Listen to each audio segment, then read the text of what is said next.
السلام علیکم ورحمۃ اللہ وبرکاتہ۔ بسم اللہ الرحمن الرحیم۔ الحمد للہ رب العالمین، والصلاة والسلام علی اشرف الانبیاء والمرسلین، اما بعد۔ عن ابن عمر رضی اللہ عنہما قال قال رسول اللہ صلی اللہ علیہ وسلم اذا مات احدکم عرض على مقعده غدوة وعشية اما النار واما الجنة فيقال هذا مقعدك حتى تبعث۔ قابل احترام بزرگ و دوستو، حضور اکرم صلی اللہ علیہ وسلم ایک مرتبہ جنازے کے ساتھ قبرستان تشریف لے گئے، اور مدینہ منورہ کا جو قبرستان ہے جنت البقیع، جس کی فضیلت بہت مشہور ہے، حضور اکرم صلی اللہ علیہ وسلم نے دعا فرمائی تھی، اے اللہ اس قبرستان میں جتنے بھی مرحوم ہیں، میت ہیں، اور قیامت تک جتنے بھی اس میں دفن ہونے والے ہیں، ان سب کی مغفرت فرما۔ اس وجہ سے اس قبرستان کی بڑی فضیلت ہے، اور آدمی کی تمنا ہوتی ہے، ہونی چاہیے کہ اللہ تعالی ہمیں وہاں کی سرزمین نصیب فرمائے۔ 10,000 صحابہ سے زیادہ وہاں مدفون ہیں، تو اللہ کے رسول صلی اللہ علیہ وسلم قبرستان تشریف لے گئے، تو آپ قبر کی تیاری ہو رہی تھی، تو اللہ کے رسول صلی اللہ علیہ وسلم بیٹھ گئے۔ صحابہ فرماتے ہیں ہم نے دیکھا کہ آپ ایک لکڑی سے زمین کو کورید رہے تھے۔ صحابہ اکرام کیسے عاشق ہیں، دیکھیں حضور صلی اللہ علیہ وسلم کی ایک ایک ادا کو محفوظ فرما رہے۔ فرماتے ہیں جیسے ایک غمگین آدمی لکیریں کھینچتا رہتا ہے اور اسے دیکھتا رہتا ہے، اللہ کے رسول صلی اللہ علیہ وسلم ایک فکر کے ساتھ، ایک غم کے ساتھ آپ جو ہے زمین پر لکیریں کھینچ رہے تھے۔ پھر اس کے بعد آپ نے قبر کے جو احوال ہیں، وہاں کے جو حالات ہیں، اس کو آپ نے بیان فرمایا، کیونکہ یہ ساری باتیں مغیبات میں سے ہیں۔ اگر کوئی یہ حدیثیں پڑھ کر، یہ بیان سن کر کسی قبر میں کیمرہ لگا دے اور کیمرہ لگا کر جو ہے دیکھنے کی کوشش کرے، کچھ نظر نہیں آتا، کہ یہ سب پردہ ہے۔ اسی لیے اس کا نام ہے برزخ۔ برزخ کہتے ہیں ایک پردہ ہے۔ لیکن یقین کے ساتھ اس موضوع کو، خاص طور پر یہ جو عنوانات ہیں آخرت کے، ان کو طلب کے ساتھ اگر ہم سنیں گے، اللہ تعالی ہمارے دلوں کو نرم فرمائیں گے، اور اللہ ہمیں جو ہے زندگیوں کے بدلنے کی اور زندگیوں کو صحیح کرنے کی اللہ ہمیں توفیق دیں گے۔ تو اللہ کے رسول صلی اللہ علیہ وسلم جو ہے صحابہ کے سامنے آخرت کے احوال کو سنایا۔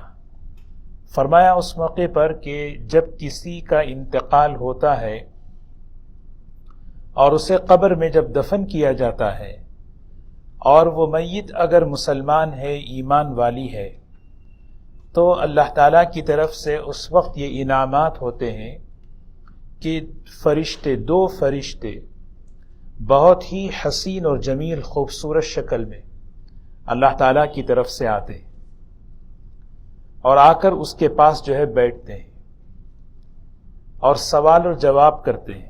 حضور صلی اللہ علیہ وسلم فرماتے ہیں عام طور پر فرشتوں کو منکر نکیر کہا جاتا ہے، لیکن جو فرشتے ایمان والوں کو سوال کرنے کے لیے آتے ہیں، بھیجے جاتے ہیں، ان کو بشیر اور مبشر کہا جاتا ہے۔ خوشخبری، نام میں ہی خوشخبری ہے نا۔ دیکھیے کتنی بڑی بات ہے، مومن کے ساتھ کتنے بڑے۔ اسی لیے دوستو، دنیا کے جو انعامات ہیں، قبر کے انعامات کے مقابلے میں دنیا کے انعامات کی کوئی حیثیت ہی نہیں ہے، کوئی حیثیت نہیں۔ اللہ تعالیٰ قبر کی زندگی میں، عالم برزخ میں اتنا اللہ انعامات دینے والے ہیں، اور آخرت کے اندر اللہ تعالیٰ نے جو انعامات رکھے ہیں اس کا مقابلہ قبر کے انعامات نہیں کر سکتے۔ یہ جو ہے نا، یہ درجہ بدرجہ ہے۔ تو ایمان والے کو دنیا سے بہتر قبر سے بہتر آخرت اور جنت ہے۔ تو حضور اکرم صلی اللہ علیہ وسلم فرماتے ہیں کہ وہ فرشتے اور اس سے بات چیت کرتے ہیں.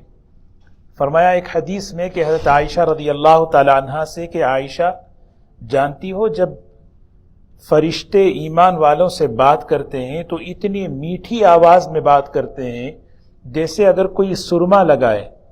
سرما لگاتے ہوئے اسے کیسی لذت ملتی ہے، اس سے زیادہ میٹھی اور سریلی آواز میں بات کرتے ہیں. اور وہی 3 سوالات ہیں کہ مر ربک، ما دینک، بھئی تمہارا رب کون ہے، تمہارا دین کیا ہے، اور آپ کے نبی کون ہیں. ہم میں سے ہر ایک کو پتا ہے یہ سوال، لیکن زندگی کے اندر عمل میں، یقین میں یہ سوالات جس درجے ہوں گے، قیامت قبر میں اللہ تعالیٰ اس کا جواب زبان سے نکالیں گے. یہاں تو ہر آدمی کو پتا ہے، آدمی کہہ سکتا ہے، کوئی بھی کہہ سکتا ہے رب میرا اللہ. دیکھیے یہاں پر محدثین نے ایک بڑی عجیب حکمت لکھی ہے. سوال اللہ تعالیٰ کر رہے ہیں من ربک، من خالق نہیں کہا. آپ کا پیدا کرنے والا کون؟ کیونکہ خالقیت کا مسئلہ اتنا اہم نہیں ہے جتنا ربوبیت کا مسئلہ ہے. ہماری جو دنیا ہے نا، وہ دنیا ٹکراتی ہے ہمارے جاب سے. ہمارے یعنی آدمی جو ہے کمانے میں، تجارت میں اللہ کے حکم کیوں توڑتا ہے؟ اس لیے کہ ربوبیت کا یقین کم ہوتا ہے. ربوبیت کا یقین، اسی لیے نماز میں دیکھیں رب رب رب کتنی مرتبہ، سبحان ربی العلی، سبحان ربی العظیم، سبحانک اللہم ربنا. یعنی اتنا ربوبیت کو کہا جاتا ہے کیونکہ اس کی دنیا کا جو تعلق ہے اللہ کی ربوبیت کے ساتھ. کون ہے تمہارا رب؟ کون ہے تو کیا ہے تمہارا دین؟ جب یہ سوال جواب ہو جاتے ہیں تو پھر فرشتہ کیا کہتا ہے؟ دیکھو وہ جو جہنم ہے اس کی ایک کھڑکی کھول دیتے ہیں. وہ جو جہنم جو دیکھ رہے ہو، حدیث میں آتا ہے آگ کا شعلہ ایک دوسرے کو کھا رہا ہوگا. اللہ نے تمہیں وہاں سے بچا لیا، اور یہ جنت ہے، یہ تمہارا ٹھکانہ ہے. اور ایک کھڑکی اللہ تعالیٰ کھول دیتے ہیں اور کہا کہ دیکھو یہاں دیکھتے رہو اور آرام کرو. اور حدیث پاک میں آتا ہے جنت کا بسترا بچھا دیا جاتا ہے اور جنت کی ہوائیں اس کے لیے متوجہ ہوتی ہیں، اور اس سے کہا جاتا ہے نم کنومت العروس، سو جا ایک دلہن جس طرح سوتی ہے، کوئی تجھے ڈسٹرب کرنے والا نہیں. ایسا اکرام. ایک روایت ہے اور ایک رسول اللہ صلی اللہ علیہ وسلم نے فرمایا کہ جب ایمان والے کو جب قبر میں رکھا جاتا ہے تو فرشتے جب آتے ہیں اسے جگاتے ہیں تو فوراً اٹھ کر بیٹھ کر وہ اپنی آنکھیں ملتا ہے. اور آنکھیں ملتے ہوئے کیا کہتا ہے؟ کیونکہ اس موقع پر عصر کا وقت پیش کیا جاتا ہے. جب بھی انسان موت کا وقت آئے، چاہے وہ رات میں مرے چاہے صبح میں مرے، اس کے لیے ظہر کا وقت نظر آتا ہے. اور جب بھی قبر میں اٹھایا جاتا ہے سوال اور جواب کے لیے، اس کے لیے عصر کا وقت پیش کیا جاتا ہے. چاہے آپ رات میں دفن کریں، صبح میں دفن کریں، کسی بھی ایمان والے کو جیسے ہی عصر کا وقت سورج غروب ہو رہا ہے وہ فوراً کہتا ہے کہ مجھے چھوڑو، نماز پڑھنے دو، نماز میری قضا ہو رہی ہے. محدث ہیں ملا علی قاری رحمۃ اللہ علیہ، اس حدیث میں فرماتے ہیں نماز کی پابندی کرنے والوں کے لیے کتنی بڑی خوشخبری ہے. سوچو قبر میں رہ کر وہ یہ سوچتا ہے کہ میری نماز قضا نہ ہو. بھئی سورج غروب ہو رہا ہے اور اس میں اشارہ ہے جو آدمی نماز کی پابندی نہیں کرتا اس کے لیے بڑی وعید ہے. فوراً کہتا ہے مجھے نماز پڑھنا ہے، چھوڑو. کہتے ہیں حضرت، کیونکہ وہ سمجھ رہا ہے میں دنیا میں ہوں. فرشتے کہتے ہیں حضرت آپ عالم برزخ میں ہیں، یہاں پہ نماز نہیں ہے، بس یہاں پہ سوال جواب ہے، بس سوال جواب ہے. تو اللہ تبارک و تعالیٰ کی طرف سے یہ انعامات ہیں دوستو. اسی لیے ہر انسان دنیا میں جب 4 منزلوں سے گزرتا ہے، علماء نے لکھا ہے کہ 4 مراحل ہیں جس سے اللہ تبارک و تعالیٰ ہر انسان کو گزارتے ہیں. ایک مرحلہ ہر انسان ماں کے پیٹ میں آتا ہے. دنیا میں آنے کے لیے ماں کا پیٹ مقدم ہے، وہاں آئے بغیر کوئی دنیا میں نہیں آ سکتا. وہاں اللہ تعالیٰ اس کے جسم کو بناتے ہیں، اور اس کا جسم جو بنتا ہے اس میں نہ اس کا اختیار ہے نہ اس کے ماں باپ کا اختیار ہے. نہ کسی ڈاکٹر کا اختیار ہے. افرأیتم ما تمنون اانتم تخلقونہ ام نحن الخالقون. کس نے بنایا وہاں پر؟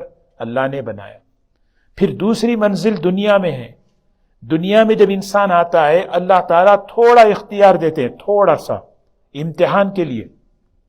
وہ اختیار اس لیے دے رہے ہیں اس دنیا کی مختصر زندگی میں انسان اپنے اندر اللہ کو راضی کرنے والے اعمال لا لے، اپنے اندر صفات پیدا کر لے، ایمان کی صفت، تقوی کی صفت، اخلاق کی صفت، اللہ کو راضی کرنے والے اعمال، اس کو لا لے مختصر زندگی. اب اس کے بعد جو تیسری منزل ہے عالم برزخ، اس کو قبر بھی کہا جاتا ہے، وہاں پر اللہ تبارک و تعالی اس کے اوپر اس کے انعامات رکھے. دنیا میں انسان کے اعمال پر حالات آتے ہیں، آتے نہیں آتے، ہم نے قرآن پاک میں پڑھا، لیکن یہ حالات وقتی ہیں، یہ حالات ہمیشہ کے لیے نہیں ہیں. لیکن ہمارے اعمال پر جو قبر میں حالات آتے ہیں وہ ہمیشہ کے. آدمی کو سوچنا چاہیے میری قبر ہے. ہم میں سے حدیث یہی حضور صلی اللہ علیہ وسلم نے فرمایا اذا مات احدکم عرض علی مقعدہ غدوۃ وعشیہ. جب تم میں سے کسی کا انتقال ہوتا ہے اور اسے دفن کیا جاتا ہے تو صبح شام اس کا ٹھکانہ اسے بتایا جاتا ہے. بھی آپ کا ٹھکانہ کیا ہے؟ جنت ہے تو خوشی ہو رہی ہے، خوشی بڑھتی جا رہی ہے. اگر اللہ نہ کرے اگر جہنم ہے، اللہ حفاظت فرمائے. حضرت قرآن پاک میں فرعون کا ذکر فرمایا النار یعرضون علیہا غدوا وعشیا. صبح میں بھی شام میں بھی آگ پیش کی جا رہی ہے اس کو. کب سے؟ جب سے انتقال ہوا اس وقت سے. کب تک؟ ویوم القیامت، قیامت تک. سوچیں کتنی بڑی زندگی ہے برزخ کی، قبر کی، اور کتنی مختصر زندگی ہے دنیا کی. کیا کام آئے گا وہاں پہ؟ آدمی سوچے. میرا موبائل کام آئے گا، وائی فائی کام آئے گا، آدمی کے کیا گیمز کام آئیں گے، چیزیں کام. آدمی سوچے وہاں کام آنے والی چیزیں کیا ہیں.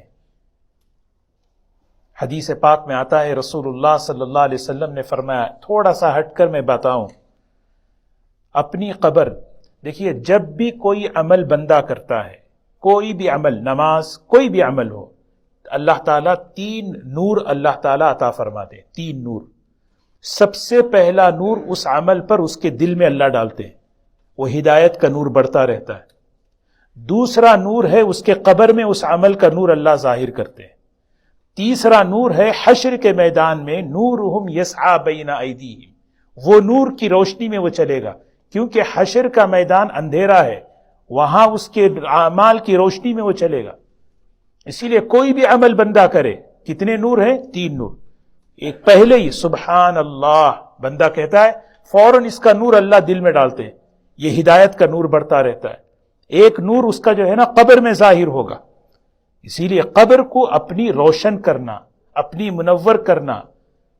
حضور اکرم صلی اللہ علیہ وسلم ایک جگہ سے گزر رہے تھے، اللہ اکبر. قبر میں سے جو ہے نا اللہ تعالیٰ نے آپ کو بتایا کہ اس صاحب قبر کو عذاب ہو رہا ہے. صاحب قبر کو عذاب کس وجہ سے ہو رہا ہے؟ میں آپ کو 4 باتیں بتاؤں جو پریکٹیکل ہمیں بچنے کی ہیں، اور یہ 4 باتیں ہیں. حضور صلی اللہ علیہ وسلم نے فرمایا اس آدمی کو قبر کا عذاب اس لیے ہو رہا ہے کہ یہ استنجا کو مذاق بنا لیا تھا، بے احتیاطی کر رہا تھا. استنزہوا من البول، استنجا کرنے میں باتھ روم جاتے ہیں بہت احتیاط سے، احتیاط کریں. کیا مطلب؟ ایسے نہیں کہ استنجا کرے اٹھ کے چلے گئے، قطرے ٹپک رہے ہیں، کپڑوں کو لگ رہے ہیں. فرمایا نہیں، یہ سوچنے کی بات ہے. اسی لیے اللہ تعالیٰ نے قرآن پاک میں ایک آیت اتاری، فیہ رجال یحبون ان یتطہروا. بعض لوگ ایسے ہیں جو اتنی پاکی صفائی اختیار کرتے ہیں، اللہ کو بھی ان کی پاکی بہت پسند ہے. یہ حضور صلی اللہ علیہ وسلم نے قبا والوں کو بلا کر پوچھا کیا عمل ہے تمہارا؟ اللہ نے تمہاری تعریف، تمہاری پاکی کی تعریف اللہ نے فرمائی. تو وہ قبا والے کہتے ہیں ہم جب باتھ روم استنجا کرتے ہیں تو پانی سے طہارت حاصل کرتے ہیں. سب سے پہلی چیز. دوسری چیز نمیمہ، اردو میں کہتے ہیں چغل خوری. نمیمہ کسے کہتے ہیں؟ نقل القول، نقل کلام الغیر علی وجہ الفساد، علماء نے اس کی تفسیر بیان فرمائی۔ نمیمہ کیا ہے؟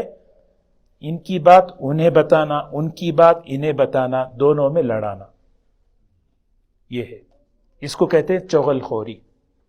اس کی بات اسے بتائیں، اس کی بات اسے بتائیں، اور مقصد کیا ہے؟ امام بخاری رحمۃ اللہ علیہ نے اس حدیث کو نقل کیا ہے۔ اور تیسری جو چیز ہے وہ ہے خیانت۔ وہ کیا ہے؟ خیانت۔ خیانت خاص طور پر اجتماعی مال میں، اجتماعی مال میں۔ مسلم شریف کی روایت ہے، حضور صلی اللہ علیہ وسلم کا ایک غلام تھا، ایک غلام، کہیں سے تیر آ کے لگی، وہیں پہ گر گیا، مر گیا۔ صحابہ کہنے لگے واہ بھئی، شہید شہید شہید۔ آپ نے فرمایا کیا کہہ رہے ہو؟ ٹھہرو ٹھہرو، سنو۔ پھر آپ نے تھوڑی دیر بعد فرمایا جانتے ہو اللہ تعالیٰ نے جیسے میں نے عرض کیا، بعض مرتبہ اللہ تعالیٰ کچھ چیزیں کھول دیتے ہیں، بعض چیزوں کو اللہ پردے میں رکھتے ہیں۔ اللہ نے یہ بات کھول دی حضور صلی اللہ علیہ وسلم پر۔ آپ نے فرمایا یہ جو آدمی مرا ہے نا، میں دیکھ رہا ہوں کہ برزخ میں ایک شال ہے، وہ شال کو آگ بنا دیا گیا اور وہ آگ کے اندر لپٹ کر جو ہے نا آگ میں جل رہا ہے۔ صحابہ نے پوچھا کیا وجہ ہے؟ فرمایا اس نے مال غنیمت میں سے ایک شال اٹھا لی تھی اور یہ سمجھا تھا شال ہی تو ہے، ایک چادر ہی تو ہے۔ خاص طور پر اجتماعی مال میں خیانت نہیں۔ چیریٹی کرتے ہیں، بہت بڑا عمل ہے، بہت اونچا ثواب ہے کسی کی خدمت کرنا، لیکن وہ مال اجتماعی ہوتا ہے، پھونک پھونک کر۔ یہ مال جو ہے نا قبر میں 3 عمل بتائے، استنجا، چغل خوری، اور تیسری چیز کیا ہے؟ تیسری چیز خیانت۔ یہ بڑی خطرناک چیز کہ آدمی خیانت سے بچے، کہ اجتماعی زکوٰۃ ہو، اجتماعی مال ہو، چیریٹی کا مال ہو، کسی کا حق میرے پاس آ جائے، قبر میں اس کا یہ اثر ہے۔ اللہ حفاظت فرمائے دوستو۔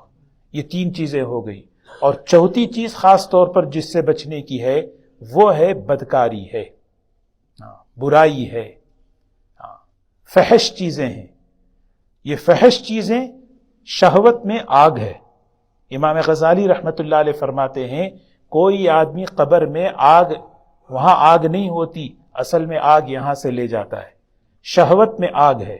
وہ آگ آدمی غلط دیکھ کر، غلط سن کر اپنی شہوت کو بھڑکاتا ہے، اور یہ آگ وہاں پہ لپٹ میں آتی ہے۔ اسی لیے بہت بڑے محدث ہیں، فقیہ ابو اللیث سمرقندی رحمۃ اللہ علیہ فرماتے ہیں اپنی قبر کو روشن کرنا ہے، منور کرنا ہے، 4 باتوں کا اہتمام کرو۔ نماز کا اہتمام کرو، نماز کی پابندی قبر میں نور لاتی ہے۔ قرآن پاک کی تلاوت کا اہتمام کرو، یہ قرآن پاک کی تلاوت نور لاتی ہے۔ ذکر کا اہتمام کرو، یہ اللہ کا ذکر قبر میں نور لاتی ہے۔ اور چوتھی چیز فرمایا اللہ کے راستے میں صدقے کا اہتمام کرو، یہ جتنے بھی اعمال ہیں ان سارے اعمال کو اللہ تعالیٰ خوبصورت شکل دے کر قبر میں لاتے ہیں۔ اس لیے حدیث میں آتا ہے سورہ ملک ہے نا، کتنی فضیلتیں ہیں۔ میں آپ اس کی فضیلتوں ایک فضیلت بتاؤں، حضور صلی اللہ علیہ وسلم فرماتے میری یہ خواہش ہے، میرا یہ وددت کہتے ہیں میرا یہ دل چاہتا ہے، میرے دل کی یہ خواہش تمنا ہے، یہ 30 آیتوں والی سورت ہر ایمان والے کے دل میں آ جائے، ہر ایمان والے۔ حضور صلی اللہ علیہ وسلم الف لام میم سجدہ اور سورہ ملک پڑھے بغیر سوتے نہیں تھے۔ اور یہ 2 صورتیں ایسی ہیں، عبداللہ ابن عباس رضی اللہ عنہ فرماتے ہیں قرآن پاک کی ساری صورتوں کے مقابلے میں اللہ نے ان 2 صورتوں کو 70 درجے اللہ تعالیٰ نے اس کی نیکی رکھی ہے، 70 درجے۔ سورہ ملک کے اندر کیا تاثیر ہے؟ مانعہ، دافعہ، منجیہ، یہ اس کی خاصیتیں ہیں، قبر کے عذاب سے بچانے والی، سفارش کرنے والی، اللہ کے عذاب سے روکنے والی، خوبصورت شکل میں آ جائے گی۔ تو قبر کی جو زندگی ہے اللہ، اسے جیسے میں نے عرض کیا، دنیا میں اس کی نعمتیں ہم تصور نہیں کر سکتے، اس کی تیاری کرنا۔ حضرت ابوبکر رضی اللہ تعالیٰ عنہ بڑی عجیب بات فرمایا کرتے تھے، بغیر تیاری کے قبر میں جانا ایسا ہے جیسے بغیر کشتی کے سمندر میں چلے جانا۔ بغیر کشتی کے سمندر میں گئے تو کیا ہوں گے؟ جانا ہے. دیکھو یہ مرحلہ ہم میں سے ہر ایک کو آنے والا ہے. اللہ تبارک و تعالی ہمارے ساتھ آسانی کا معاملہ فرمائے، یہ چیز ہمیں، لیکن اس کے لیے تیاری کا آج موقع ہے. کتنا مختصر تیاری ہے، دیکھیں گنتی کے کچھ ہی دن باقی ہیں. ہاں آدمی اس میں تیاری کر لے، قبر کی زندگی بن گئی، قبر کی زندگی بن گئی. حضرت عائشہ رضی اللہ تعالی عنہا نے ایک بڑھیا یہودن خاتون تھی، اس کو جو ہے نا صدقہ دیا. جیسے ہی اس نے صدقہ لیا تو اس نے دعا دی. یہودن دعا دے رہی ہے حضرت عائشہ رضی اللہ تعالی عنہا کو. کیا کہہ رہی ہے؟ اللہ تعالیٰ تمہیں قبر کے عذاب سے بچا لے. تو حضرت عائشہ رضی اللہ عنہا کے دل میں ایک خیال آیا، اچھا تو حضور صلی اللہ علیہ وسلم تشریف لائے تو کہنے لگے یا رسول اللہ صلی اللہ علیہ وسلم، ایک خاتون بڑھیا آئی تھی، میں نے اس کو صدقہ دیا، اس نے مجھے دعا دی اور دعا میں کہا اللہ تمہیں قبر کے عذاب سے بچا لے. قبر کا عذاب بھی ہوتا ہے، قبر کا عذاب بھی ہوتا ہے. تو حضور صلی اللہ علیہ وسلم نے فرمایا عائشہ قبر کا عذاب بھی ہے، قبر کی نعمت بھی ہے. ہاں قبر جو ہے روضۃ من ریاض الجنہ ہے، جنت کے باغوں میں ایک باغ ہے. ہاں اللہ ہمیں وہ دے دے عافیت سے بس. ہاں یہ ہے، یہ چیز ہے، یہ ابھی موقع ہے. پھر حضور صلی اللہ، حضرت عائشہ رضی اللہ عنہ فرماتی ہیں میں نے دیکھا حضور صلی اللہ علیہ وسلم اپنی نماز میں ہمیشہ یہ دعا پڑھتے تھے، اللہم انی اعوذ بک من عذاب جہنم واعوذ بک من عذاب القبر واعوذ بک من فتنۃ المحیا والممات واعوذ بک من مسیح الدجال. یہ چار چیزوں سے پناہ مانگتے تھے. التحیات پڑھے، درود شریف پڑھتے، ہم لوگ جو ہے کیا پڑھتے ہیں اللہم انی ظلمت نفسی پڑھتے ہیں. حضور صلی اللہ علیہ وسلم یہ دعا پڑھتے تھے، یہ دعا. اسی لیے امام احمد ابن حنبل رحمۃ اللہ علیہ کے نزدیک حنبلی مسلک میں درود شریف کے بعد یہ دعا پڑھنا افضل ہے.